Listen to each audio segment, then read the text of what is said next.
Listo. Tengo la tracción y ya está. Bueno, buenas noches chicos. Primero que nada, la identidad del día de hoy va a tratar más que nada de ejercicios que tienen que ver justamente con la parte de campo eléctrico uno y campo eléctrico 2.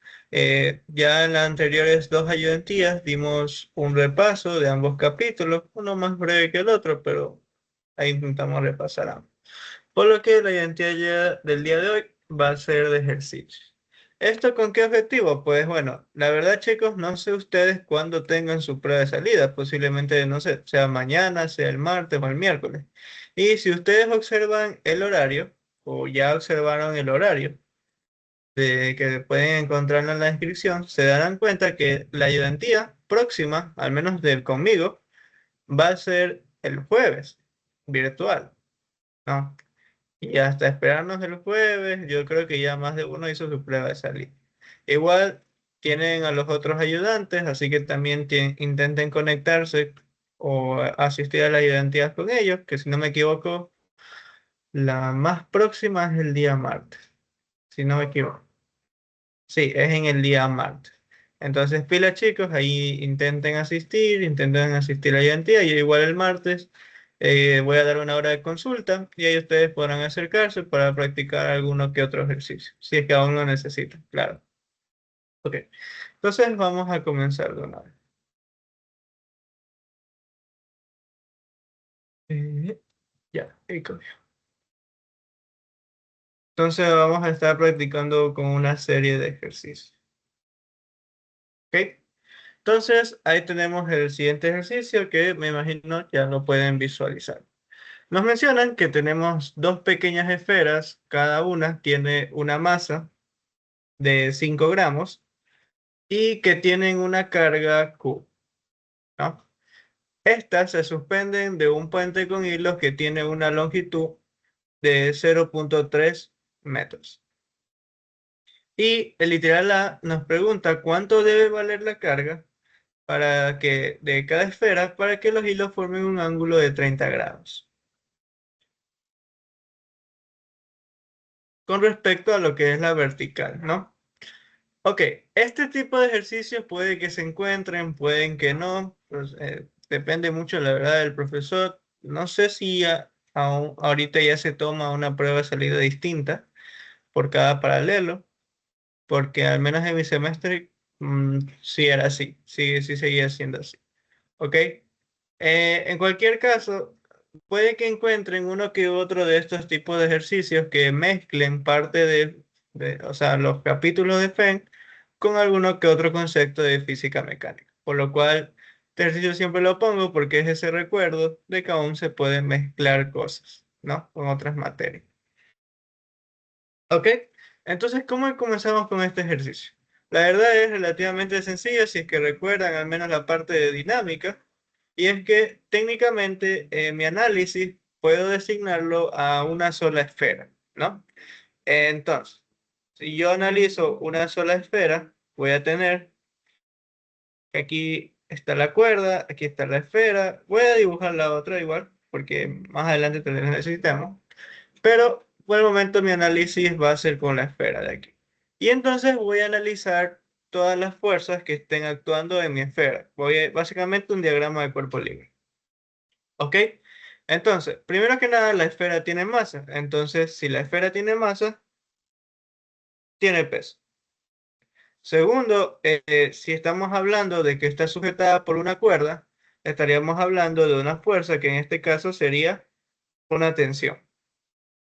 ¿Y qué más? Pues básicamente tendríamos también una fuerza eléctrica. ¿Sí o no?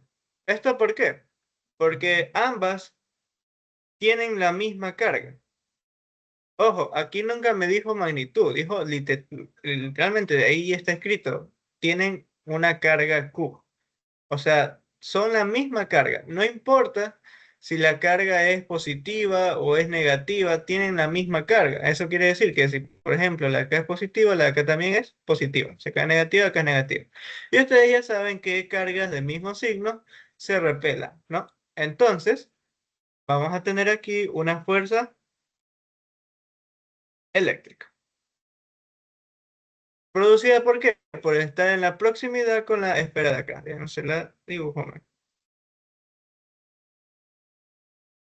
¿Ok? Aquí también vamos a tener el respectivo ángulo teta y pues bueno, que también el ejercicio nos mencionaba que la cuerda, ¿no? Tiene una cierta longitud. Ya veremos más adelante para qué la vamos a utilizar. Y ya, una vez que hemos realizado el diagrama de cuerpo libre, la verdad que lo único que tenemos que hacer es tomar en cuenta nuestro sistema y pues considerar todas las fuerzas que están en el eje X y todas las fuerzas que están en el eje Y. Recuerden que para este tipo de aplicaciones, esto de aquí, esta esfera, está en equilibrio. Entonces, sumatoria de fuerzas tiene que ser igual a cero, ya que se encuentra en equilibrio. Sumatoria de fuerzas en X es igual a cero. Sumatoria de fuerzas en Y tiene que ser igual a cero. ¿Qué fuerzas tenemos en X? Tenemos la fuerza eléctrica y la tensión, que esta tensión, como tiene una inclinación, podemos descomponerla tanto en tensión en X como tensión en Y, ¿verdad? Entonces, ¿qué tendríamos? Vamos a definir positivo hacia la derecha y tendríamos entonces la fuerza eléctrica menos la tensión X igual a cero. Por lo tanto, fuerza eléctrica es igual a tensión en X. La sumatoria de fuerzas de Y, la verdad no importa, positivo hacia arriba. ¿Qué fuerzas tendríamos en el eje Y? Pues básicamente la tensión en Y menos el peso, y es igual a cero. Por lo tanto, la tensión en Y es igual al peso. De ahí no tenemos ninguna otra fuerza más. La tensión en Y, ¿cómo la podríamos escribir?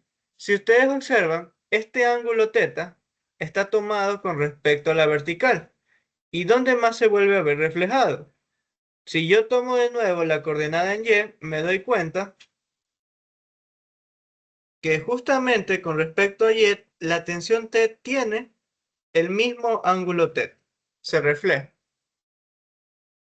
¿Eso qué quiere decir? Que yo tensión en Y la puedo escribir como la tensión y como el ángulo está tomado con respecto a la vertical, y estamos hablando del eje Y, tensión por el coseno de θ.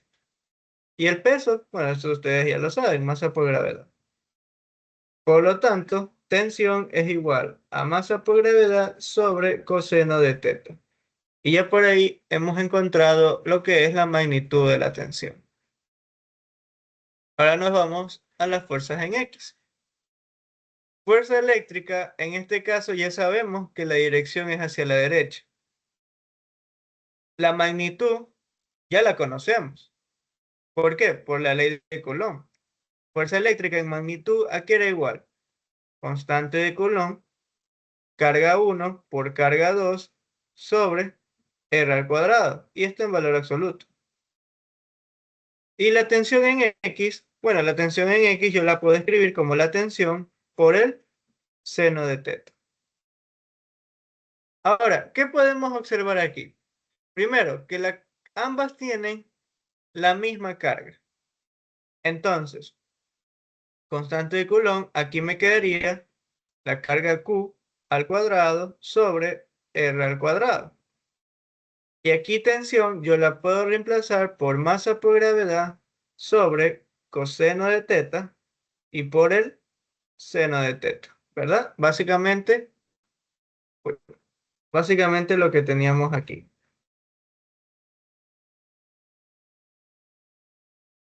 Finalmente, que en realidad es lo que me piden, ¿no? Despejo lo que es la carga Q. Ahora, eso sí, esto de aquí, por ejemplo, yo lo puedo escribir como tangente de θ directamente. Y bueno, despejo la carga Q y me queda Q es igual a la masa por la gravedad por el tangente de θ por R al cuadrado dividido para la constante de Coulomb. Y como la carga Q está al cuadrado, simplemente simplemente calculo lo que vendría a ser la raíz cuadrada. Y este cuadrado desaparece. Ahora, ¿qué es lo que nos falta encontrar ahí?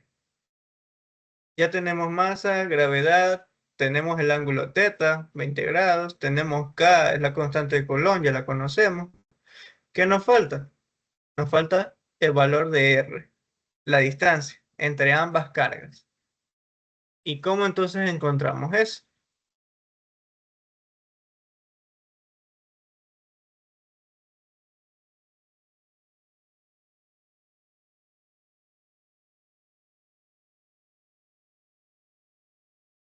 Aquí está un poco exagerado, pero es para al menos tener más espacio, ¿no?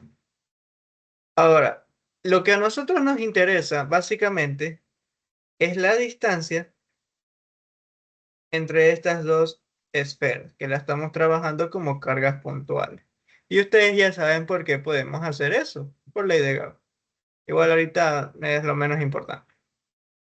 Nos interesa encontrar el valor de R.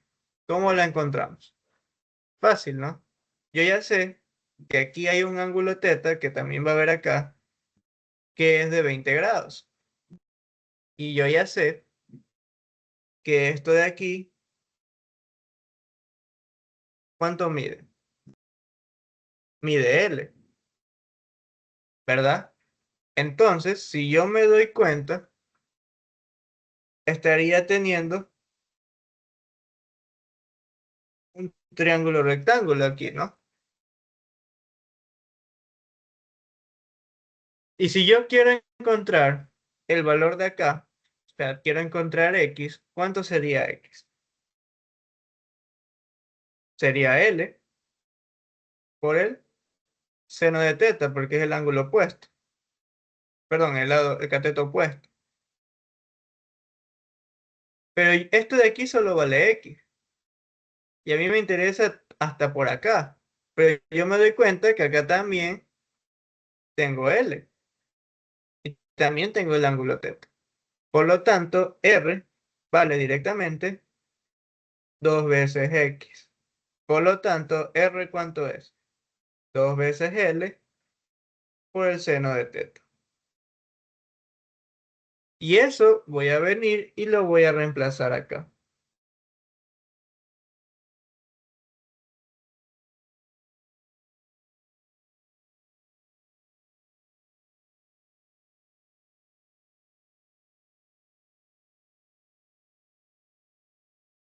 Y ya chicos, tenemos masa, sabemos la gravedad, sabemos teta, tenemos L, tenemos teta, obviamente, ya lo dije, y tenemos la constante de Coulomb. Por lo tanto, ya podemos encontrar el valor de la carga.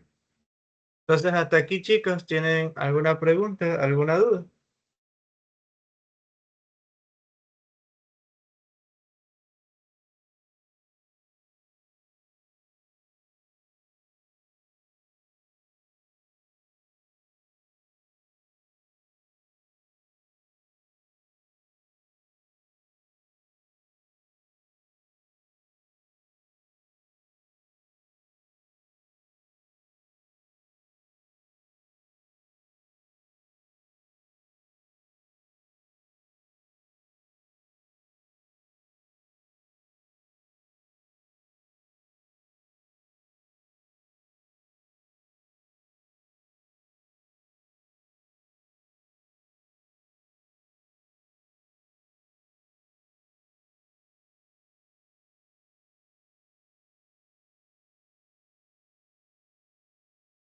Entonces, dejen ver cuánto sale.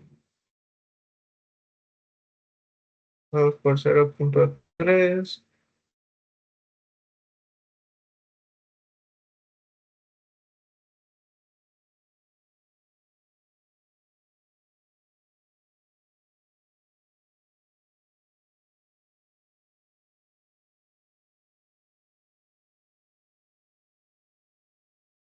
Tangente de 20.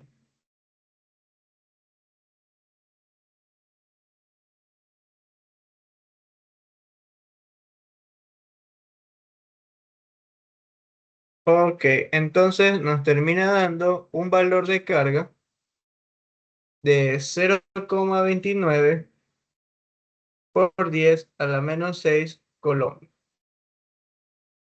Y ahí terminaría el ejercicio.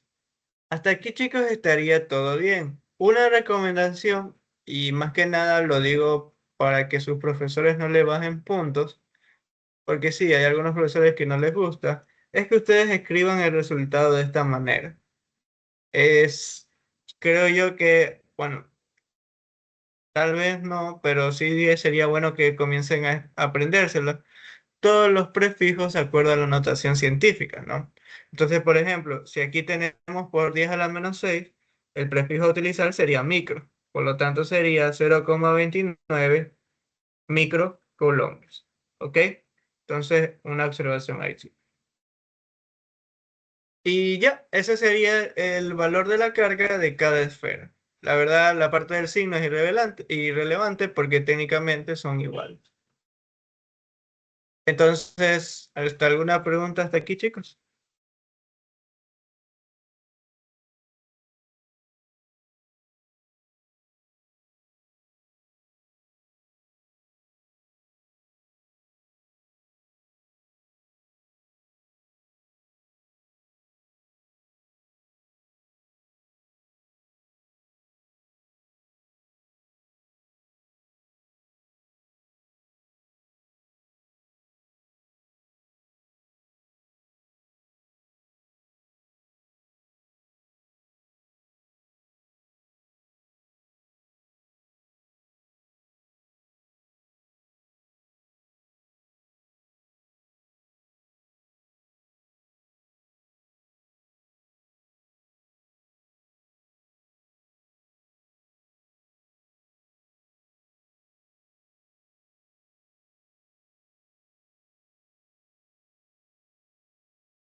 No he hecho nada. Ok.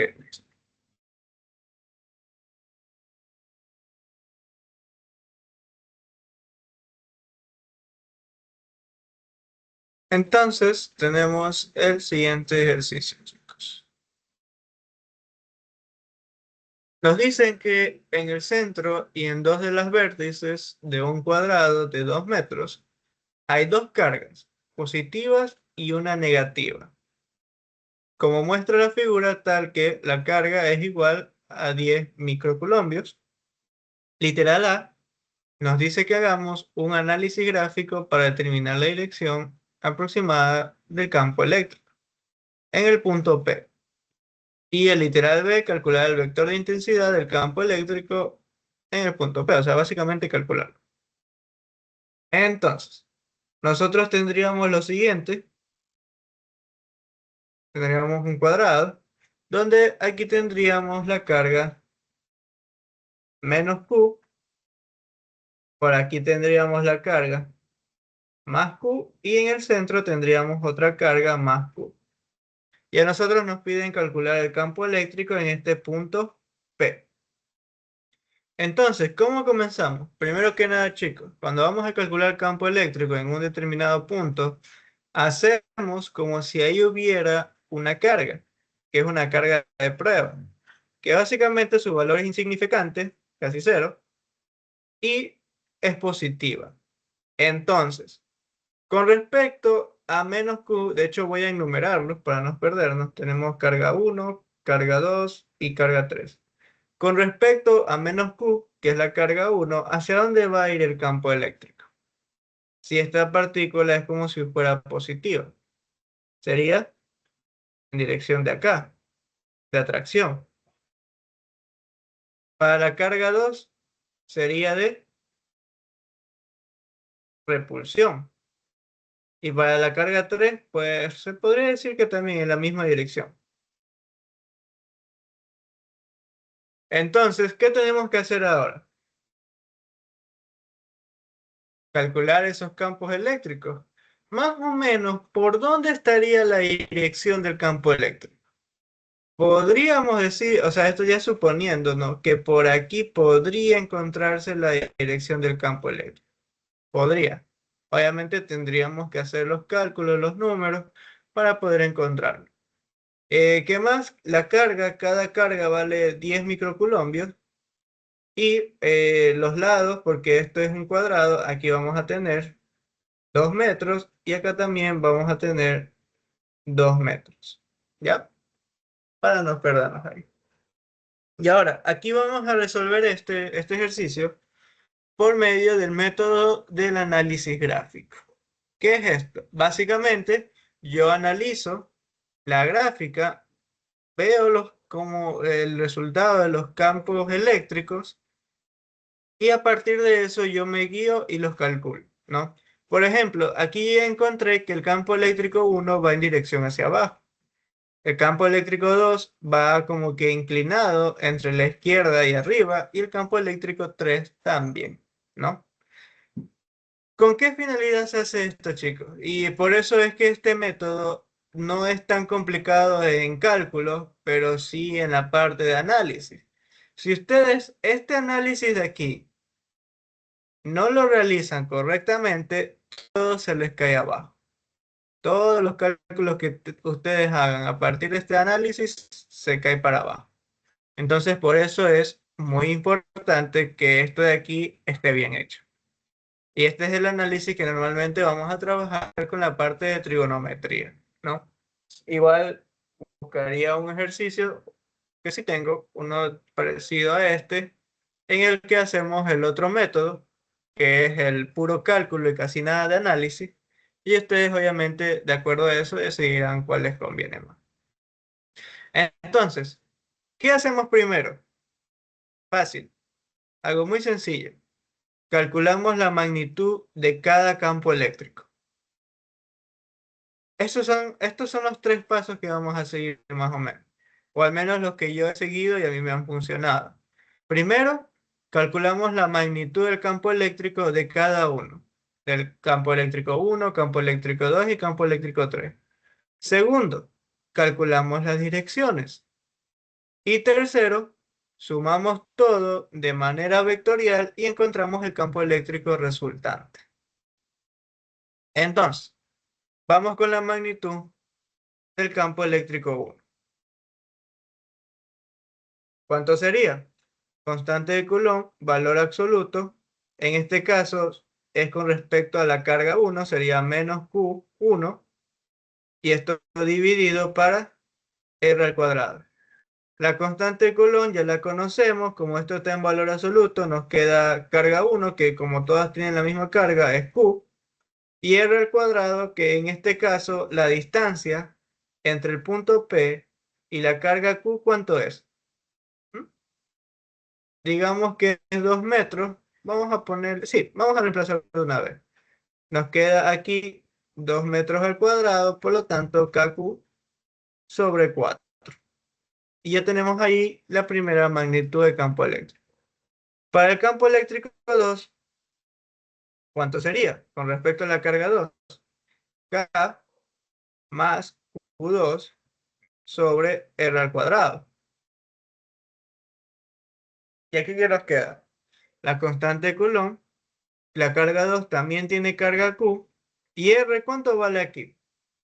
Si nosotros observamos, aquí es donde queremos encontrar P. Ya encontramos que con la carga negativa, la distancia era justamente los 2 metros, el lado de un... el lado de un cuadrado. Para la carga 2, que es la que está en el centro, la distancia es justamente esto de aquí. Y para la carga 3, la distancia es todo esto de acá.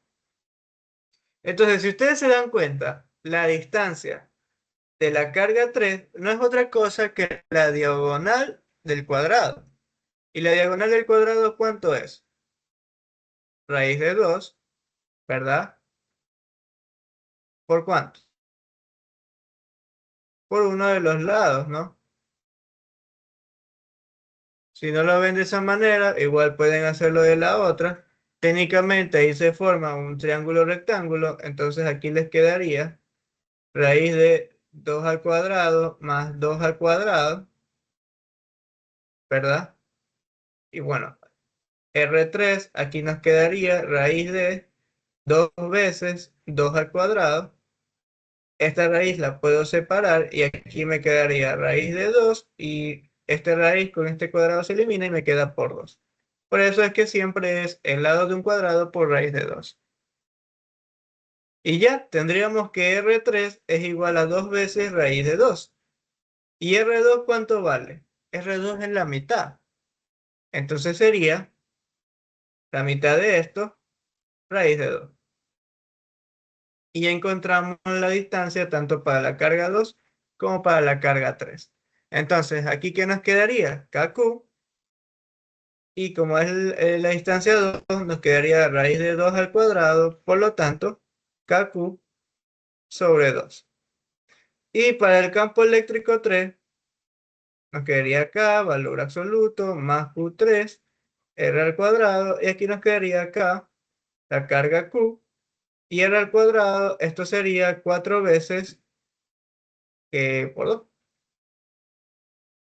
que básicamente es KQ sobre 8. Y tendríamos eso de ahí. Hasta aquí, chicos, ¿alguna pregunta, alguna duda?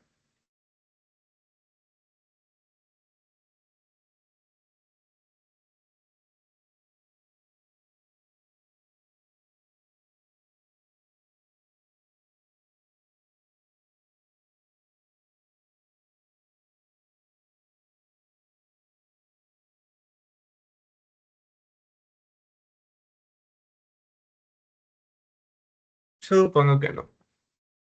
Punto 2. Calculamos las direcciones.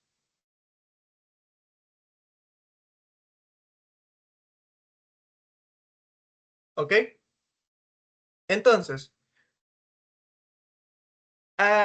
con el análisis, básicamente vamos obteniendo la dirección de cada campo eléctrico. Por ejemplo, para el campo eléctrico 1, creo que ya está de sobra cuál es la dirección. Es en dirección hacia abajo. Entonces, campo eléctrico 1 solo tiene componente J. Por lo tanto, aquí me quedaría menos, porque va en dirección hacia abajo, KQ sobre 4 y esto en el componente J. Y por ahí ya encontramos el campo eléctrico 1. Es el más fácil, ¿no? Para el campo eléctrico 2, aquí sí tenemos que tomar en cuenta el análisis como tal gráfico. Entonces, si yo vuelvo a observar mi cuadro y aquí tengo mi punto P y observamos que aquí en el centro está la carga y acá está la otra y todo esto se encuentra en la siguiente línea de acción y el campo eléctrico 2 va de esta manera y el campo eléctrico 3 va en la misma dirección. ¿Qué podemos observar ahí? Primero, que esto es un cuadrado. ¿Y eso qué quiere decir? Que aquí hay 90 grados. Acá también hay 90 grados. Y si yo me doy cuenta, como este trazo, esta línea pasa por la diagonal del cuadrado, eso quiere decir que aquí ¿cuánto hay? 45 grados. Entonces, si yo continúo acá, con respecto a la horizontal, ¿cuánto hay? 45 grados también. Y ya con eso, ¿qué puedo hacer? Descomponer ambos vectores en su componente horizontal y en su componente vertical. Por lo tanto, ¿cuánto sería el campo eléctrico 2? Sería la magnitud del campo eléctrico 2 multiplicado por ¿cuánto? Observamos que está hacia la izquierda y el ángulo es 45 grados con respecto a la horizontal. Entonces sería multiplicado por menos coseno de 45 grados. Y esto en el componente I, más la magnitud del campo eléctrico 2 multiplicado, en este caso va en dirección hacia arriba, y sería por el seno. Seno de 45 grados. Y esto en dirección J. Coseno de 45, seno de 45 son lo mismo. Entonces no es otra cosa que raíz de 2 sobre 2. Por lo tanto, ¿qué obtendríamos? KQ sobre 2 por raíz de 2 sobre 2. Y esto en el componente I. Y perdón, aquí me falta el menos. Y acá ¿qué tendríamos? KQ sobre 2. Y tendríamos también raíz de 2 sobre 2 y esto en el componente J. Y ya encontramos el vector del campo eléctrico 2. Y por último, el vector de campo eléctrico 3. Pero tampoco es complicado. ¿Por qué? Porque es lo mismo. Ponemos la magnitud del campo eléctrico 3 y ahora la dirección. Y como también está tomado con el ángulo de 45 grados, ¿qué nos queda? Por el menos coseno de 45 grados, esto en componente I, más magnitud del campo eléctrico por el seno de 45 grados. Y esto en dirección J. Quedándonos finalmente KQ sobre 8 negativo, raíz de 2 sobre 2, dirección I, más KQ sobre 8, raíz de 2 sobre 2, componente J. Y ya está. Ya hemos encontrado, chicos, los tres vectores de campo eléctrico. Lo único que queda es sumarlos vectorialmente, que en este caso ya no es complicado porque ya los tenemos en componente. Entonces, hasta aquí, chicos, ¿alguna pregunta?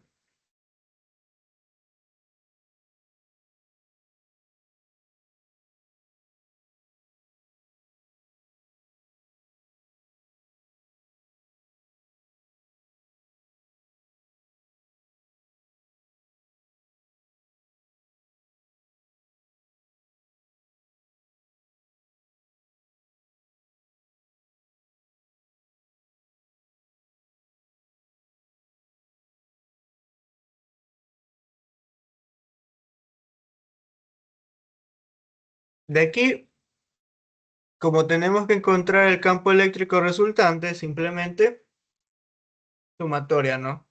Sumamos campo eléctrico 1 más campo eléctrico 2 más campo eléctrico 3. Obviamente una suma vectorial, ¿no? Y entonces, ¿qué tendríamos? Que el campo eléctrico resultante, ¿a qué es igual? Campo eléctrico 1 sería menos KQ sobre 4, componente J,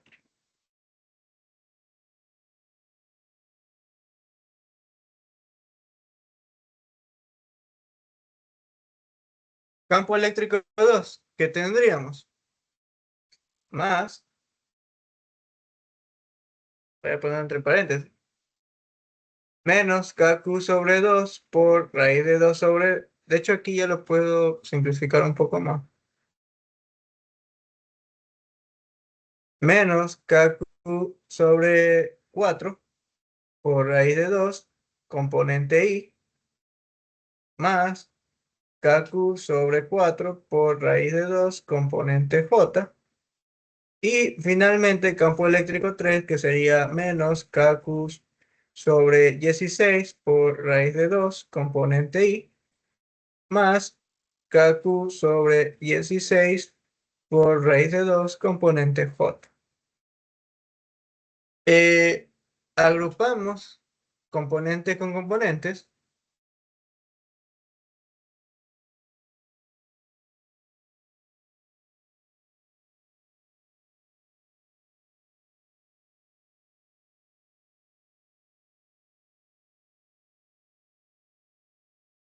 ¿Y qué obtenemos finalmente? Espera. Obtenemos que el campo eléctrico a qué es igual. Todo lo que es componente I sería menos KQ sobre 4 raíz de 2 componente I, menos KQ sobre 16 raíz de 2 componente I. Bueno, esto ya aquí pasaría, ¿no? Por acá. Y esto sería en el componente I. Más, nos vamos al componente J, sería menos KQ sobre 4 más KQ sobre 4 raíz de 2 y más KQ sobre 16 raíz de 2 componente J.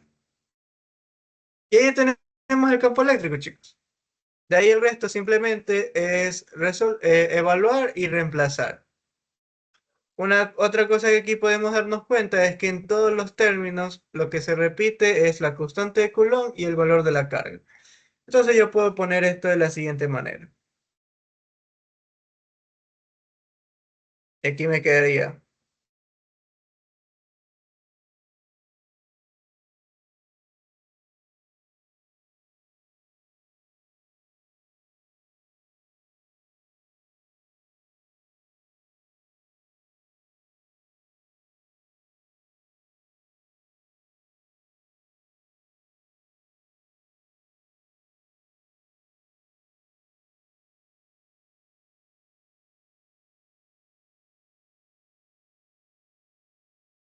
Y listo.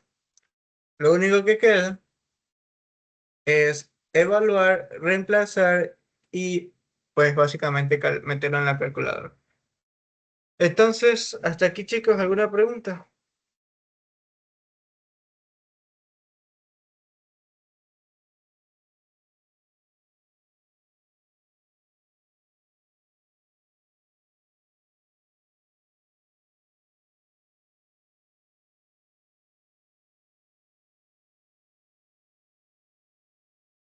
Entonces, para el primer término me queda menos 39,77 componente I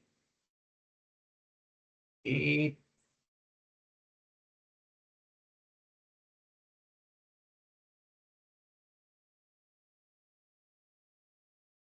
en vez del otro.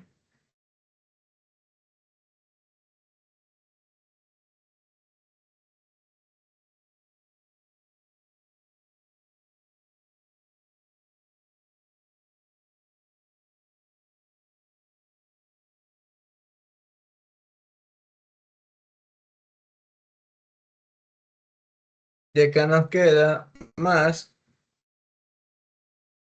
17,27 componente J y esto en kilonewtons sobre coulombs. Y ahí termina el ejercicio, chicos.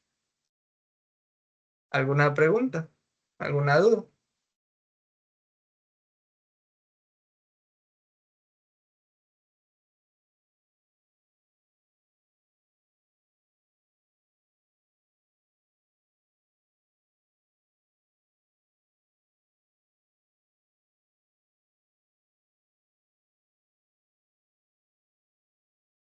Entonces, sí, casi más o menos quedó como habíamos supuesto al principio.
Vamos a variar un poco y esta vamos a meternos a campo eléctrico 2.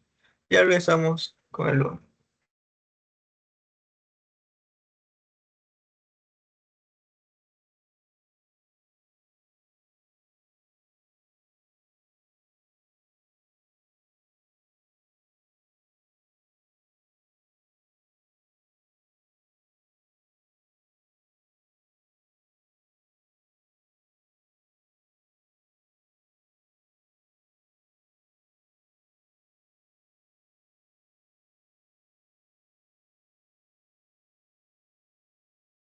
Ok, tenemos lo siguiente. La figura muestra dos cables, uno recto, que es el de aquí, de longitud A, que yace sobre el eje X. Y menciona que este cable tiene una carga total positiva uniformemente distribuida. Y uno de sus extremos se encuentra a una distancia A de plano YZ. Sobre este plano se encuentra un cable semicircular de radio A cargado uniformemente con carga "-Q". Y nos piden calcular el campo eléctrico en el origen cero del sistema de coordenadas.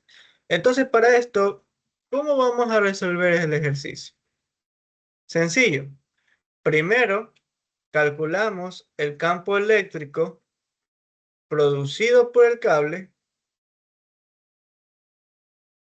Vamos a llamarlo campo eléctrico 1. Y luego calculamos el campo eléctrico producido por el anillo semicircular. Y luego de eso lo sumamos para obtener la resultante. Que obviamente aquí me estoy inventando las direcciones, porque en realidad pueden ser otras, ¿no? Pero es para darles la idea de cómo comenzar. Entonces, chicos, les dejo unos minutos para que puedan analizarlo, porque más que nada, capítulo 2 yo creo que en su caso sí demanda que lo analicen bien.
Ok, chicos. Entonces, comenzamos primero con el segmento de cable. Entonces, para el segmento de cable, si nos damos cuenta, el segmento de cable se encuentra en el eje X. Por lo tanto, si nosotros aquí dibujamos el eje X, encontraríamos por acá el eje Z. Y aquí en este punto, que vendría a ser el origen, es donde vamos a calcular el campo eléctrico. Y por acá tendríamos el cable que tiene una longitud A y que se encuentra a una distancia A del punto P donde queremos calcular el campo eléctrico. ¿Ok? Entonces, ¿qué hacíamos en este caso?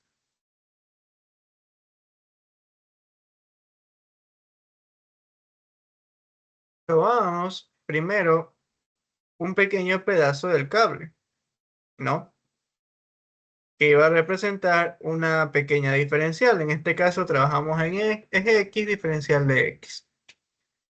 Y que luego tratábamos ese pequeño pedacito que tiene también una pequeña carga Q como si fuera una partícula.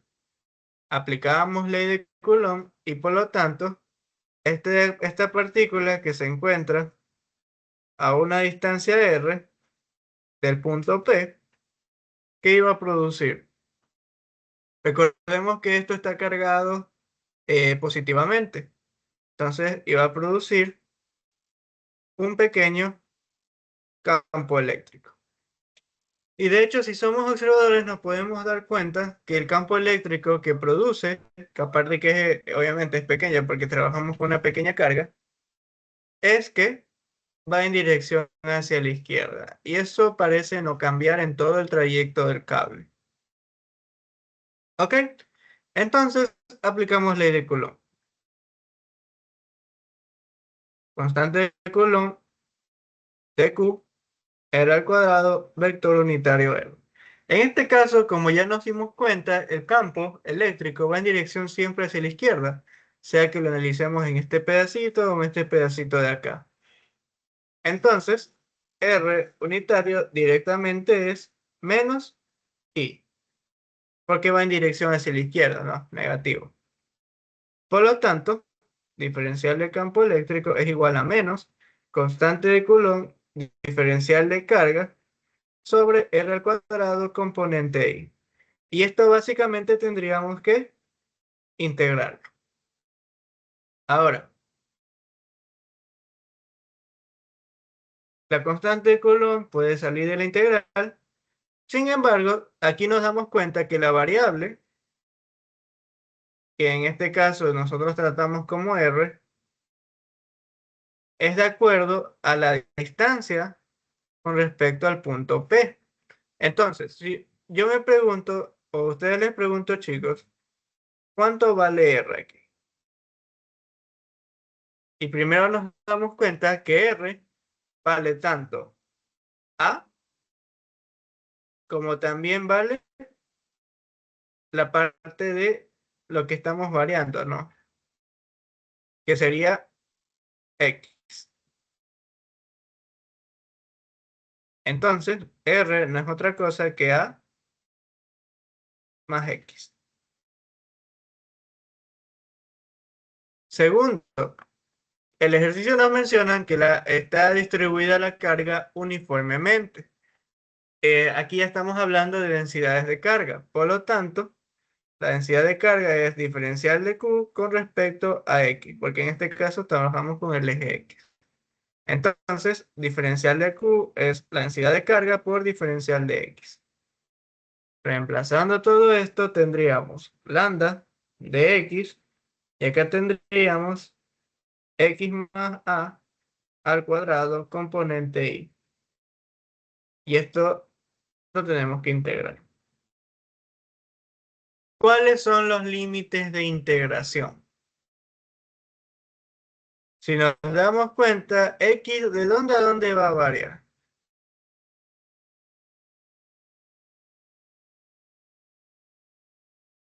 comienza desde aquí, 0, y va a variar hasta A.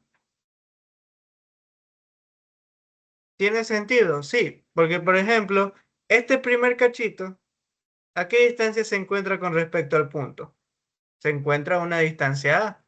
Y si ustedes aquí reemplazan esa distancia A y aquí ponen 0, 0 más A les queda al cuadrado, lo que vendría a ser A. Entonces, por ahí vamos bien. Y si cuando ya se encuentre por el cachito de acá, bueno, se va a encontrar A más A, porque ya X habrá recorrido todo A. Y tendríamos A más A, que sería 2A, que tiene sentido también. Entonces sería de 0 a A. Ojo, esto de aquí, chicos, depende mucho de su sistema de referencia. Si ustedes, por ejemplo, este 0 los hubieran colocado desde acá en el principio, ya no sería aquí X más A, sino que directamente sería X. Entonces tengan cuidado con eso. Campo eléctrico es igual a menos K por lambda y la integral de 0 a de X sobre X más A, perdón, cometí un error, X más A y todo esto al cuadrado, componente Y, ¿no? Y ya, ahora esto de aquí integral puede parecer un poco complicada, ¿no? Pero no es otra cosa que por ahí un cambio de variable. Vamos a decir que U es igual a X más A y por lo tanto du es igual a dx, ¿no? Entonces esto me quedaría du y acá nos quedaría u al cuadrado. Y esta integral de aquí, ¿cuánto es la solución? Recuerden que esto es como tener u elevado a la menos 2. Entonces a la mala les quedaría k lambda, se va el signo. Igual no se preocupen por lo del signo, ya van a ver que luego lo recuperamos. Y aquí nos quedaría du, perdón, no, ya no aparecería du, no. Aparecería 1 sobre u y esto evaluamos.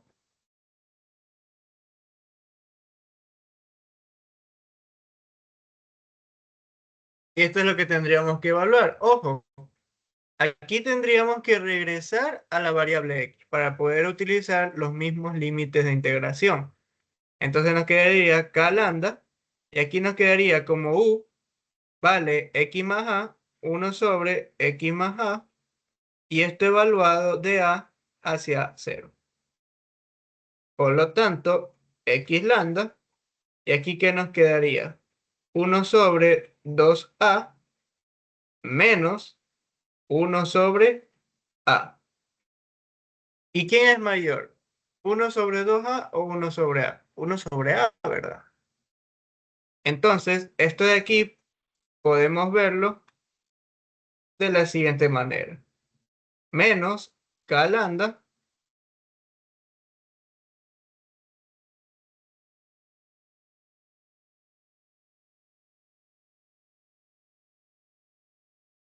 1 sobre a menos 1 sobre 2a.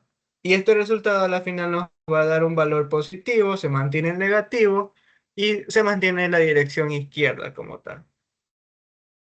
¿Ya ven? Todo tiene sentido hasta ahí. Entonces, esto lo podríamos evaluar de una vez. Y aquí nos quedaría, no me equivoco, nos quedaría A. Ah, perdón.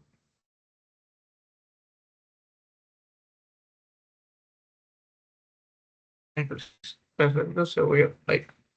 2A, 2A dividido por A nos quedaría 2, 2 por 1, 2.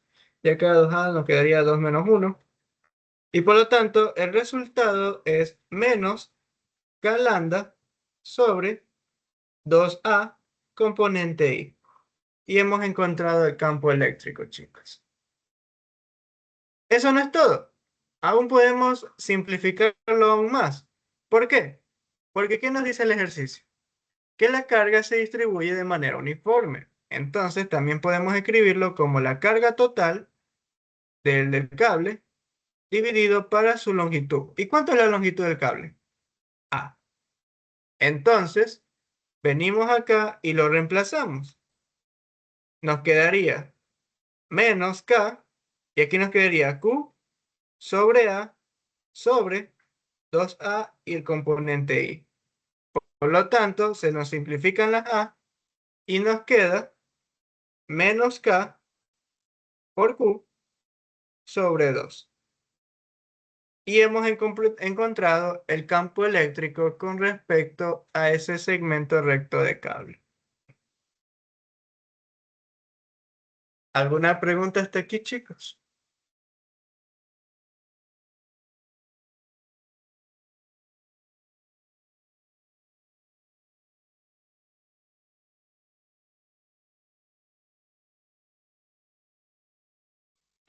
Lo del signo menos, no, me perdí un poco ahí.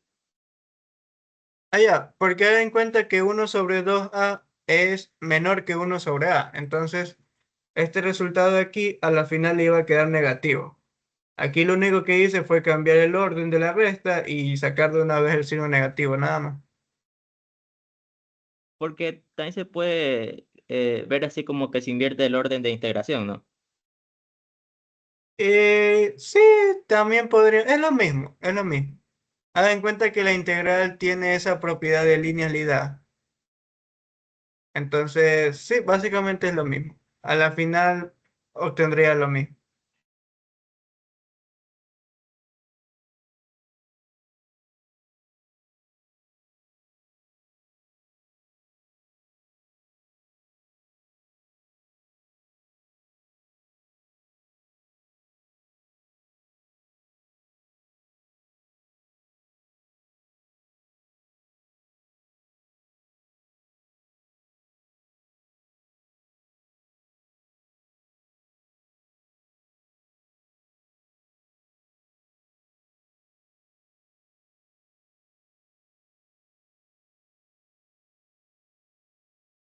¿Alguna pregunta más, chicos?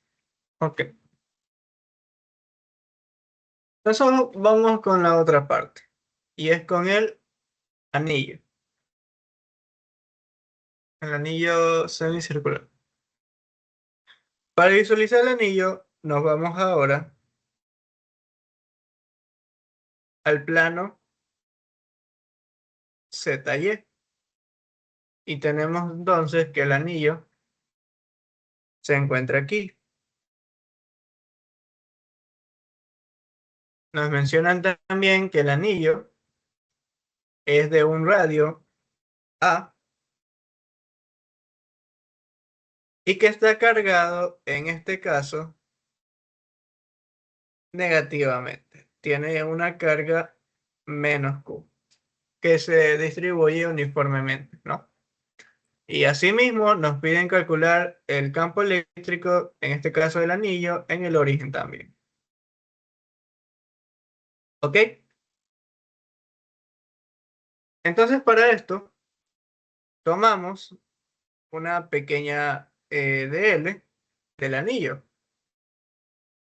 y podemos observar que esto se encuentra a una distancia del punto P, que si ya se dieron cuenta es el mismo valor A.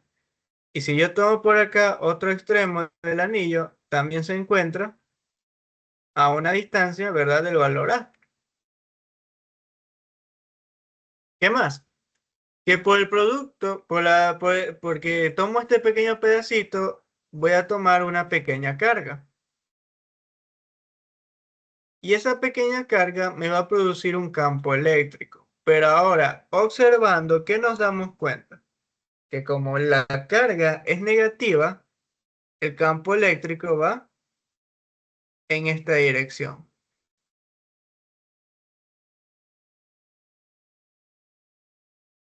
Y si nosotros vamos tomando cada uno de estos pequeños pedacitos, vamos a ver que el campo eléctrico que se va produciendo va de esta manera.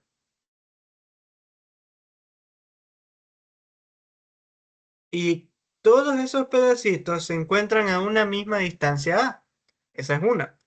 Dos, la carga se distribuye de manera uniforme. ¿Eso qué quiere decir? Que la carga que hay aquí es la misma que la que hay acá. Y por la dirección de todos esos campos eléctricos que se van generando, el campo eléctrico en el eje Y por simetría, ¿cuánto es, chicos? 0. Cero. Solo vamos a tener campo eléctrico en el eje Z. Entonces, teniendo en cuenta eso,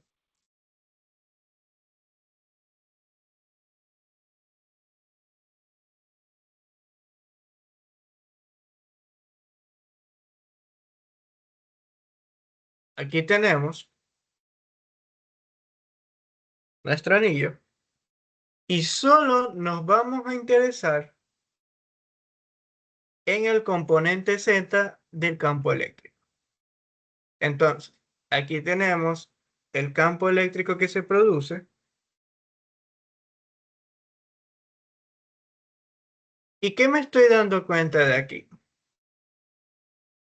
Que este campo eléctrico aquí se genera un ángulo teta, que si nosotros nos ponemos a pensar, ese ángulo teta va recorriendo desde 0 grados hasta 180 grados.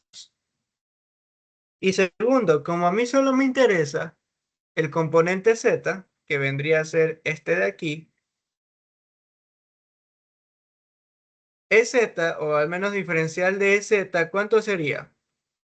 El diferencial del campo eléctrico por el seno de teta. ¿Estamos de acuerdo? Cateto opuesto.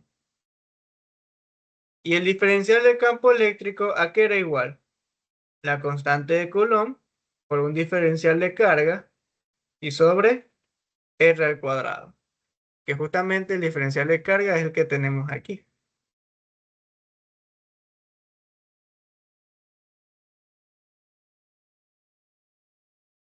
¿Estamos de acuerdo, chicos? Ahora, ¿cuánto vale R?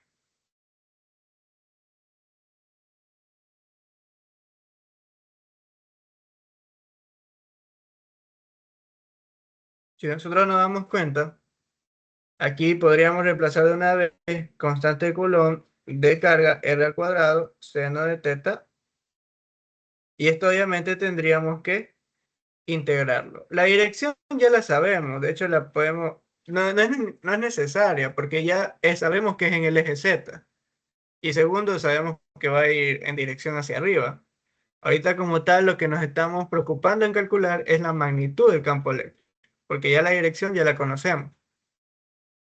Ahora, ¿cuánto vale R?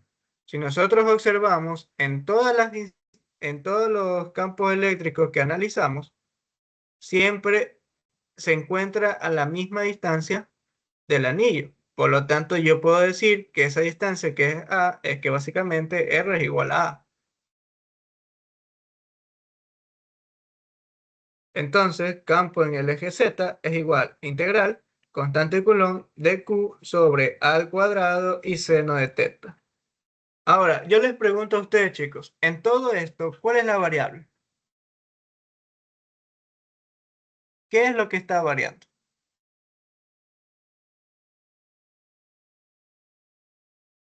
El ángulo.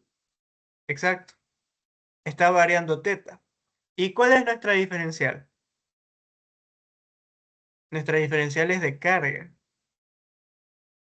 No podemos integrar la variable que es teta con un diferencial de carga. Son variables, son cosas distintas, variables distintas.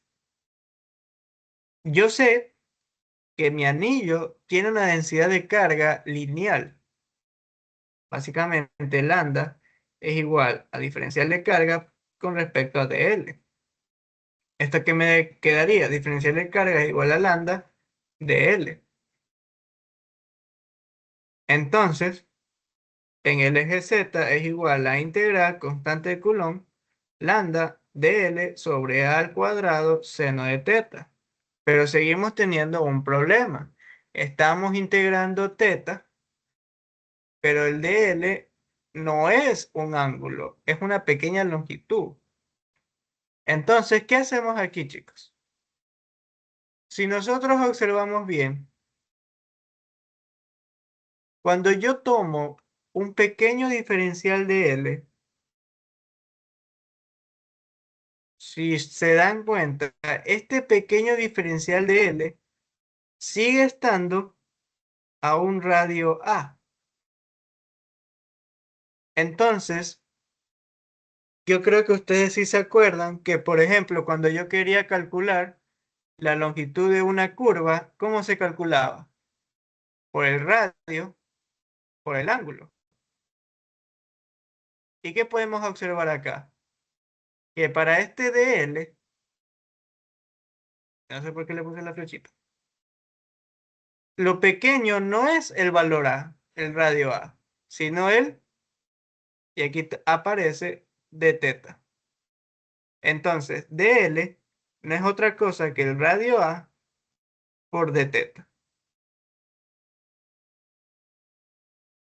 Y eso de ahí, yo puedo venir y reemplazarlo acá.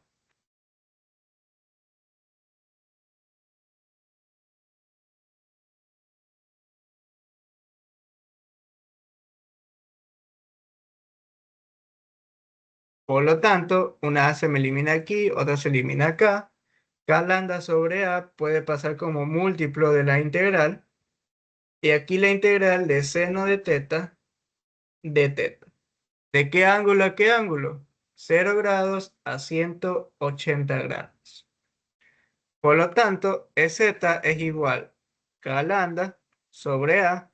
Y aquí nos queda integral de seno de teta menos coseno de teta. ¿De dónde a dónde? De 180 grados a 0 grados. Esto es K lambda sobre A. Y aquí nos quedaría ¿cuánto? Coseno de teta, coseno de 180, ¿cuánto es?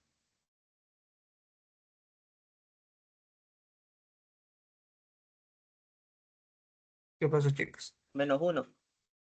Menos 1. Y por este signo negativo, menos por menos nos queda 1. Menos, menos coseno de 0 grados. Coseno de 0 grados es 1 por menos, menos 1. Y menos 1 por menos, más 1. ¿Qué nos queda? K lambda sobre A, 1 más 1, 2. El resultado, 2 veces K lambda sobre A. Newton sobre Coulomb. Y ya hemos encontrado el campo eléctrico en el eje Z. ¿Qué es lo único que nos queda para encontrar el campo eléctrico resultante en el punto P? Sumar ambos.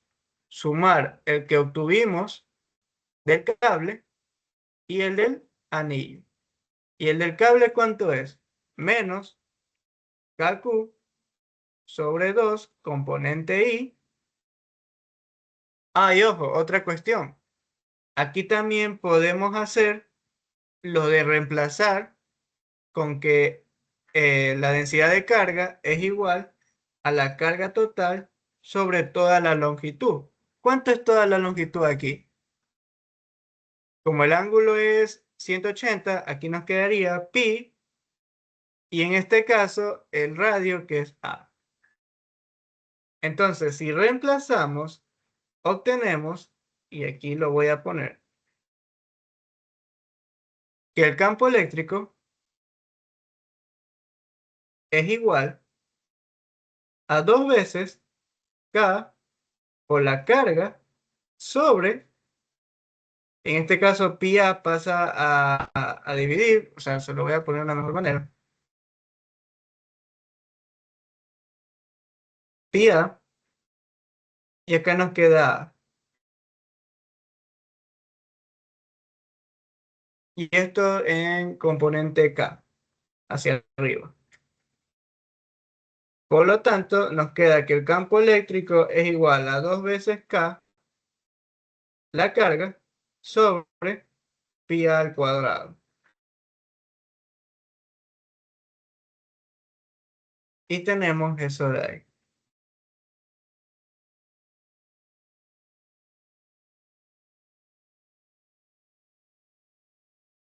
Finalmente, campo eléctrico menos KQ. Esto de aquí sí lo hice. No, esto de aquí está mal. Recién me doy cuenta de qué me pasó ahí.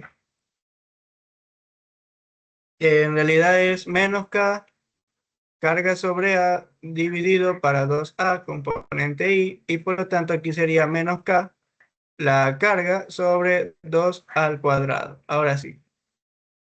Sí, no, no sé qué pasó ahí.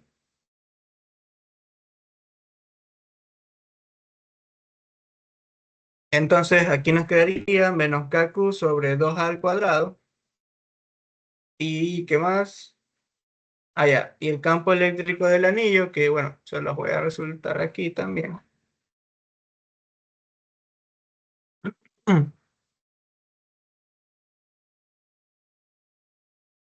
Más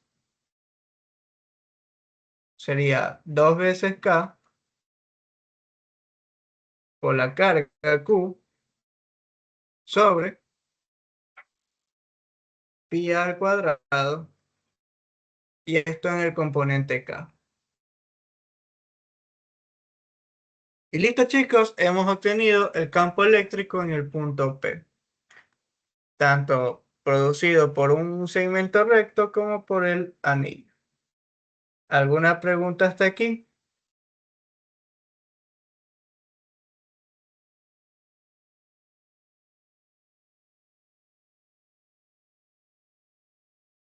Otra cuestión que si por ejemplo nos hubieran dado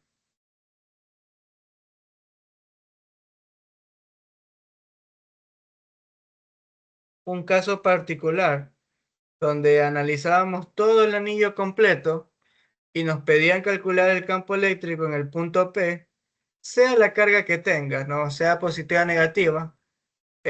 Así, pregunta rápida, ¿cuánto es el campo eléctrico en el punto P?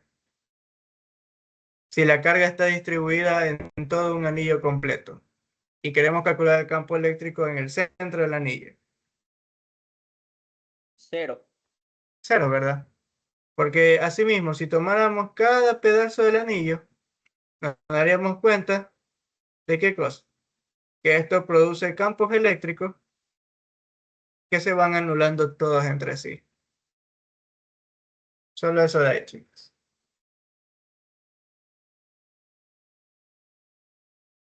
Entonces,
ok, chicos. Entonces, vamos con unos dos últimos, diría yo, ejercicios, ya que ya se están retirando.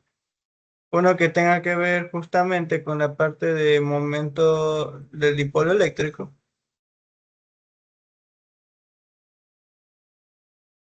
y otro que tenga que ver con ley de Gauss.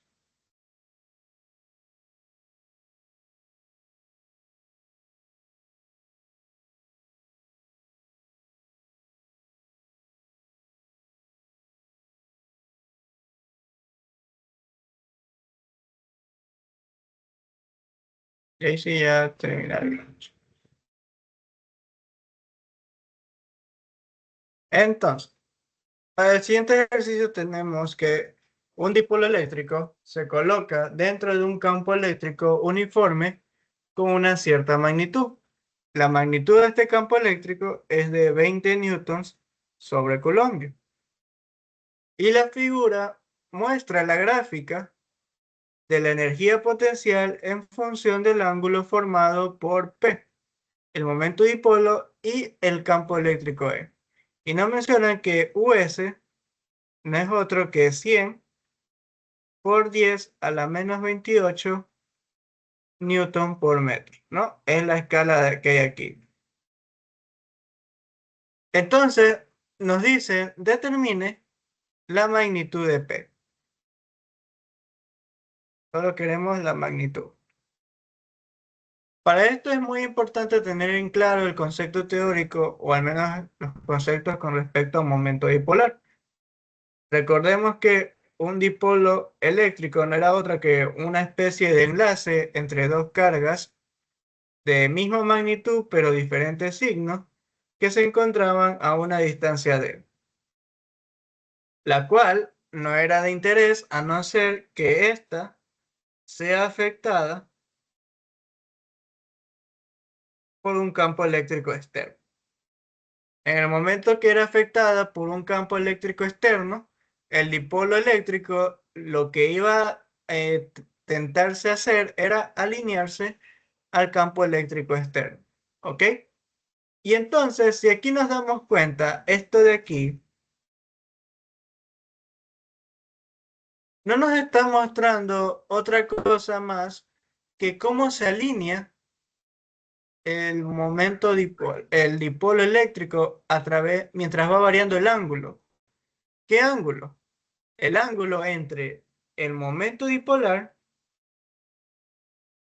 y el campo eléctrico. Básicamente sería este ángulo de aquí.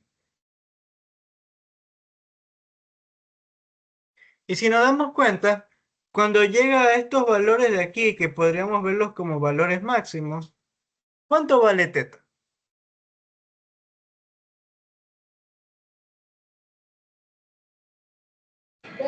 180. Puede ser 180 y en el caso de acá 0 grados, pero lo importante de esto es darnos cuenta que cuando llega a estos valores, ¿cuánto vale el torque?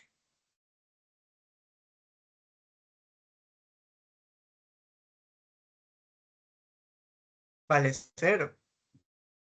Porque seno de 180 nos daba 0, seno de 0 nos daba 0. Recordemos que teníamos dos maneras. Una era calcular la magnitud del torque, que no era otra que la magnitud del momento dipolar por la del campo eléctrico por el seno de teta. Y otra, que es la que vamos a utilizar aquí, que era la energía, era el momento dipolar por el campo eléctrico por el coseno de teta, y bueno, este es el signo negativo, ¿no? Entonces, ¿qué sucede? Cuando llegamos a los 100 por 10 a la menos 28 newton por metro, ¿cuánto vale el ángulo teta? El ángulo teta vale 180 grados. Reemplacemos.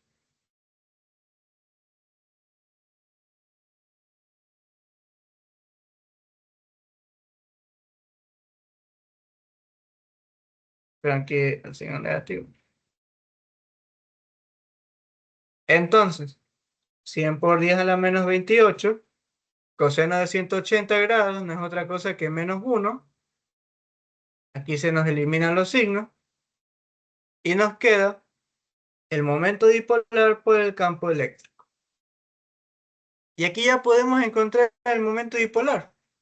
Es 100 por 10 a la menos 28 sobre el campo eléctrico. Y el campo eléctrico, la magnitud es 20.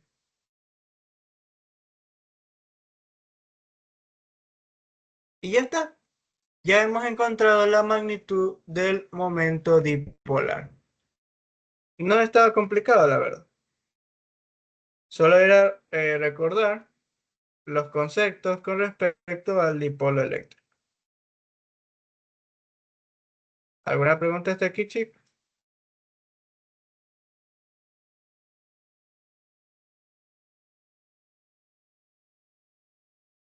Nos da un resultado de 5 por 10 a la menos 28. En este caso, Newton por metro, estamos dividiendo para el campo eléctrico, que sería Newton por Coulombio, por lo tanto nos daría Coulombio por metro. Y listo, ahí terminaría el ejercicio, chicos. La verdad que era muy breve, pero si ustedes no recordaban nada del dipolo eléctrico, aquí estarían obviamente perdidos, ¿no? Entonces, hasta aquí, chicos, ¿alguna pregunta? Eh, También se podía haber usado 0 grados, pero había que añadirle un negativo a lo que es la En energía. ese caso, trabajabas con el valor negativo, con el de acá. Pero al final, si te das Ah, cuenta, da lo mismo, porque te pregunta la magnitud. sí, Entonces, sea sí. como sea, sea que te marees con los signos, a la final, como te pide magnitud, no te tienes que preocupar por los signos.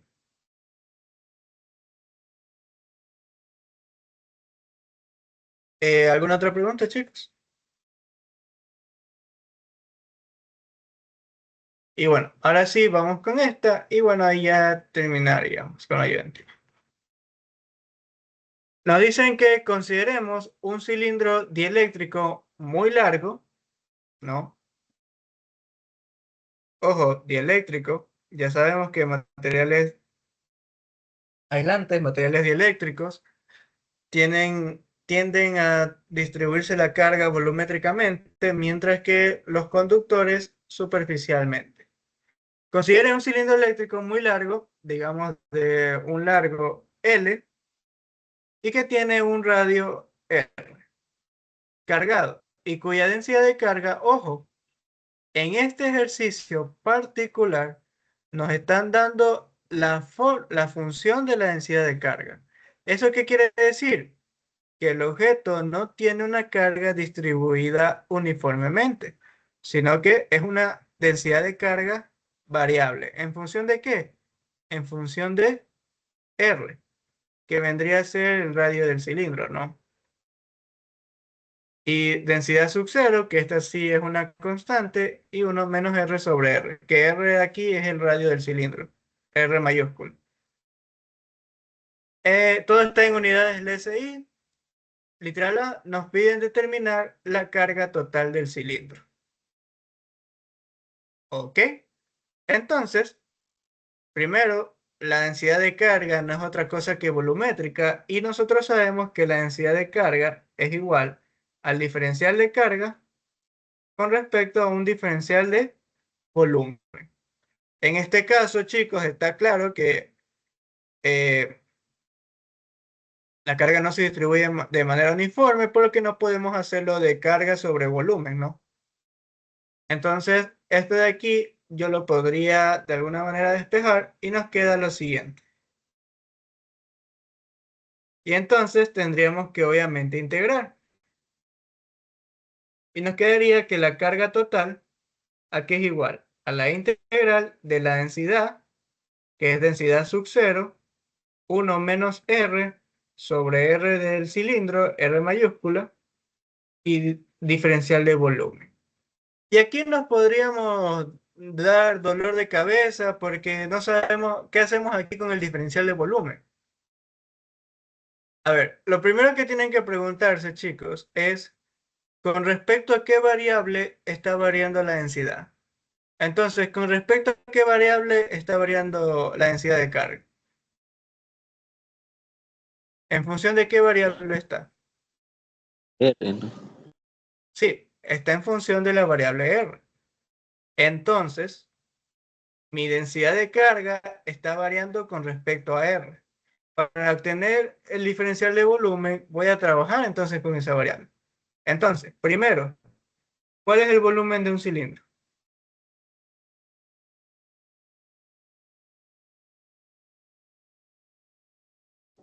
Pi radio por altura, si es que no estoy mal. Sí, pi por R al cuadrado por la altura, que en este caso es L. Y como está variando con respecto a R, entonces yo vengo y todo esto lo derivo con respecto a R. ¿Y qué me queda? Que diferencial de volumen de R, ¿a qué es igual? La derivada de esto con respecto a R es 2pi por R por L. Despejando, tenemos que diferencial de volumen es igual a 2pi por R por L y por dr. Y eso de aquí podemos venir y colocarlo acá. Entonces, la carga Q es igual a la integral densidad sub 0, 1 menos R sobre R mayúscula, 2pi R L dr. Simplificando, tenemos lo siguiente. Y aquí tendríamos R menos R al cuadrado sobre R y dr.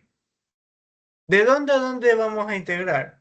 La primera idea, chicos, que ustedes pueden tener es que como nos interesa solo la carga que hay en el cilindro, integraríamos desde 0 hasta R mayúscula. Y está bien, pero si ustedes más adelante les piden campo eléctrico, no es lo recomendable. Yo les aconsejo primero que integren de 0 a cualquier valor R. Ya luego verán por qué. Entonces, todo lo que es constante pasa a multiplicar a la integral y nos quedaría de 0 a R, R menos R al cuadrado sobre R mayúscula de R. Y esto de aquí ya saben que lo pueden integrar directamente o separarlo como ustedes gusten. Y ahí ya es como ustedes resuelvan la integral. Entonces, ¿qué nos quedaría? Integral de R nos queda R al cuadrado sobre 2 y acá nos queda menos R al cubo sobre 3R. Y esto evaluamos de R a 0. Si aquí reemplazamos 0, todo nos queda en 0. Si aquí reemplazamos R, nos queda lo mismo. Y si se dieron cuenta, lo que obtuvimos es la carga en función de R. Densidad sub 0, 2pi L, R al cuadrado sobre 2 menos R al cubo sobre 3R. Por el momento ustedes dirán por qué, profe, lo hicimos así. No se preocupen, ya van a ver en el literal B. El literal C creo que no vamos a alcanzar a hacer. Entonces, para obtener la carga total, ¿cuánto sería? Cuando R vale el radio del cilindro, sería R mayúscula. Y aquí lo reemplazamos entonces. Densidad sub 0, 2pi L. ¿Y aquí qué tendríamos? Reemplazamos aquí el radio del cilindro, R al cuadrado sobre 2, menos R al cubo sobre 3R. Se me elimina una R. Y por lo tanto, viene a ser densidad sub 0, 2pi L por R al cuadrado sobre 2 menos R al cuadrado sobre 3. Y esto nos queda en unidades de columpios. Y ustedes ahí ya lo simplifican como ustedes desean. Técnicamente ahí ya está la carga total. Y ya la hemos encontrado. ¿Hasta aquí alguna pregunta, chicos?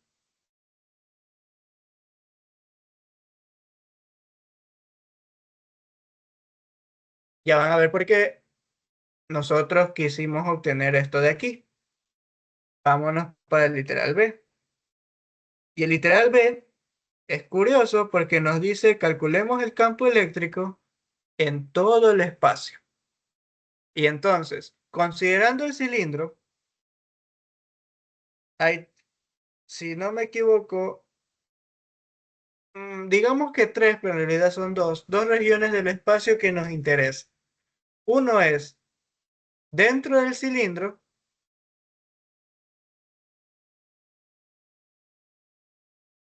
y otro es afuera del cilindro.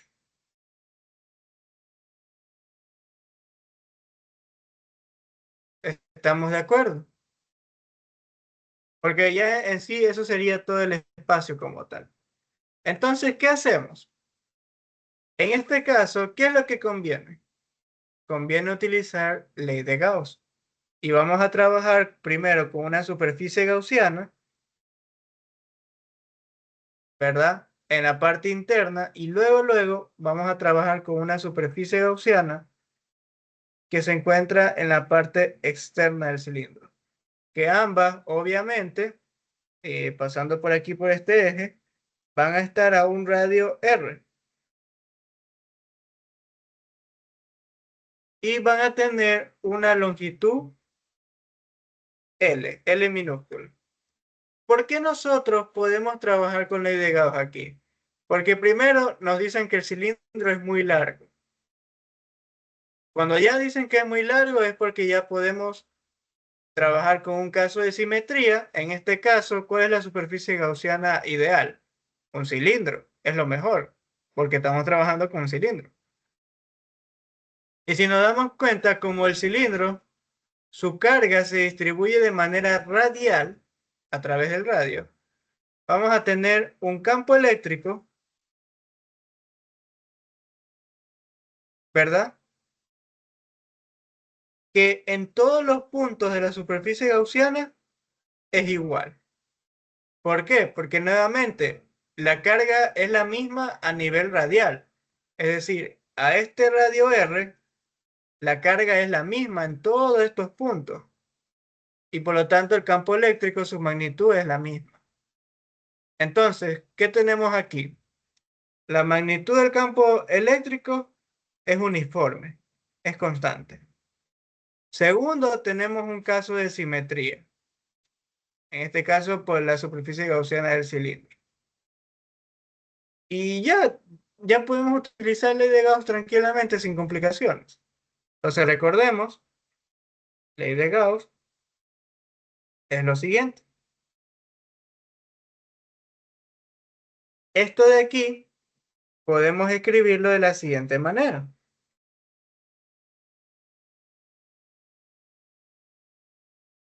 Porque si se dan cuenta, si yo trazo mi vector de área, siempre es paralelo al campo eléctrico. Entonces coseno de 0 ahí se nos hace 1. Segundo, el campo eléctrico en magnitud es constante.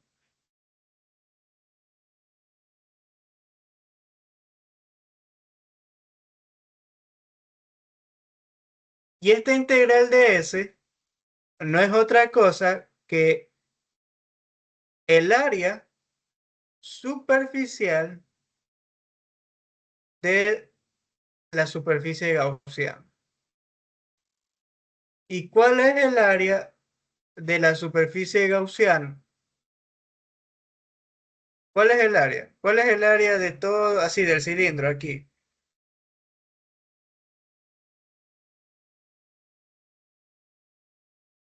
El área de 2pi, ¿estamos de acuerdo?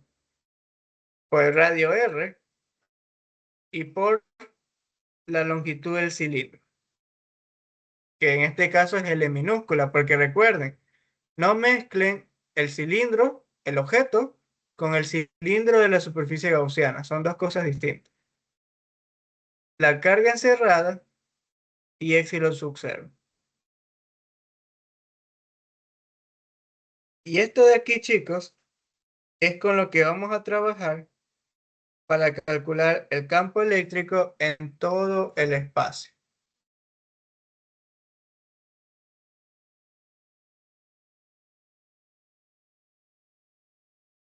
Entonces, comenzamos. Y rápido porque ya nos queda poco tiempo. Comenzamos con la primera superficie gaussiana, que es en la parte interna del cilindro. ¿Cuál es el caso? Cuando R es menor que R mayúscula, que es el radio del cilindro. Recuerden que R es de la superficie gaussiana, R minúscula. El otro caso que vamos a ver es cuando ya R minúscula, que es el radio de la superficie gaussiana, es mayor que el radio del cilindro. Y bueno, hay un caso particular que es pero ya les dejaría a ustedes que lo revisen. Entonces, aquí que tendríamos campo eléctrico 2pi RL. ¿Y cuánto es la carga encerrada aquí? Para eso obtuvimos los de acá. Y si nos damos cuenta, antes de que llegue al radio R, ¿cuánto vale la carga? En función de R, ¿cuánto vale? Lo que habíamos tenido acá. Densidad sub 0, 2pi. Ojo, aquí la carga encerrada es a esta longitud L. No es como en antes que trabajamos con toda la longitud del cilindro. Es a esta longitud L pequeña. Entonces aquí no vamos a poner L mayúscula. Vamos a poner L pequeña porque solo nos interesa la carga encerrada. Densidad sub 0, 2pi L. ¿Y acá qué nos queda? R al cuadrado sobre 2. Perdón, este de aquí no es. Ahora sí. R al cuadrado sobre 2 menos R al cubo sobre 3R. Esta es la carga encerrada que tenemos adentro del cilindro. Porque recuerden, la que encontramos aquí, la azul, es de todo el cilindro. Pero la de acá solo es de la carga encerrada, que depende del valor de R, de la superficie gaussiana. Entonces, ¿aquí qué nos queda? Densidad sub 0, 2pi L, R al cuadrado sobre 2 menos R al cubo sobre 3R, dividido para epsilon sub 0. Y aquí se nos elimina 2pi y se nos elimina L. ¿Y el campo eléctrico cuánto es entonces? Es densidad sub 0 sobre epsilon sub 0 R, R al cuadrado sobre 2 menos R3 sobre 3R. Y por lo tanto, aquí se nos elimina una R, quedándonos que el campo eléctrico es igual a densidad sub 0 sobre epsilon sub 0 por R sobre 2 menos R al cuadrado sobre 3R. Newton sobre Coulombius. En la dirección podemos ponerle un vector unitario R, es lo menos importante. Y lo otro es que esto de aquí, ¿cuándo se va a cumplir? Siempre que el radio de la superficie gaussiana sea menor que el radio del cilindro. Nuevamente, R pequeña es el radio de la superficie gaussiana. R grande es el radio del cilindro. No las confundan, no es lo mismo. Ahora, ¿qué sucede cuando ya la superficie gaussiana supera el tamaño del cilindro? Es decir, el radio de la superficie gaussiana es mayor al radio del cilindro. Trabajamos con lo mismo realmente. Porque la superficie gaussiana no cambia, simplemente su R es mayor, nada más. Pero ahora, ¿qué sucede con la carga encerrada? La carga encerrada ya no es esta, porque más allá del cilindro hay más cilindros.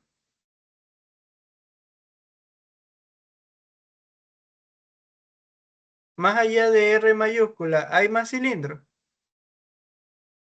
No, Entonces, hay más carga. No, ¿verdad? Por lo tanto, ¿Cuál es la carga encerrada? Es solo esto de aquí, que vendría a ser, solo esta es la carga encerrada. ¿Y hasta aquí cuándo es? Cuando R vale R mayúscula. Entonces, aquí la carga encerrada no es otra que la carga Q cuando es el valor de R mayúscula. Por lo tanto,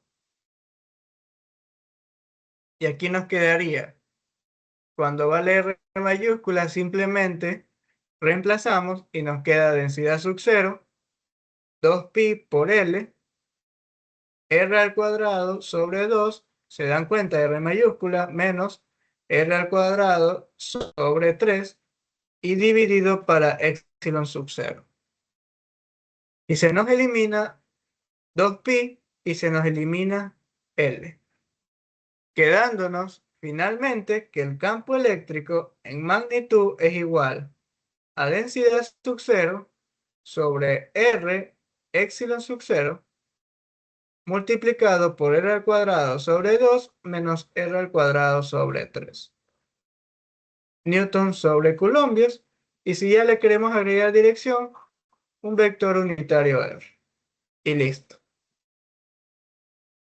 Y ahí, esto de aquí, ¿cuándo se cumple? Cuando R de la superficie gaussiana es mayor al radio del cilindro. Y ahí, chicos, termina el ejercicio, porque ahí ya cubre todo el espacio. Y ahora, si quieren comprobar algo más, que ya les diría a ustedes que lo revisen, comparen que tanto con esta fórmula de aquí como con la fórmula de acá, cuando se cumpla esto, tiene que salir lo mismo. Cuando R es igual a R, tanto aquí como acá tiene que salir lo mismo. Eso ya se lo dejo para ustedes, chicos. Y ya, ahí terminaría el ejercicio. Una pregunta. Sí, digan. Eh, ¿Por qué para la superficie gaussiana se eligió un L, o sea, menor al del cilindro? ¿Por Ya, qué no esa es igual? una interesante pregunta y es porque hagan cuenta que si yo tengo aquí el cilindro y yo trabajara, digamos, con la superficie gaussiana,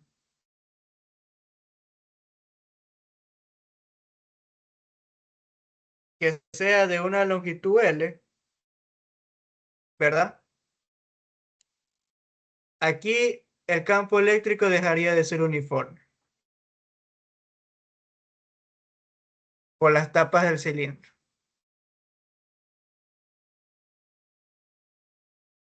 En estos puntos, aquí ya el campo eléctrico no es uniforme.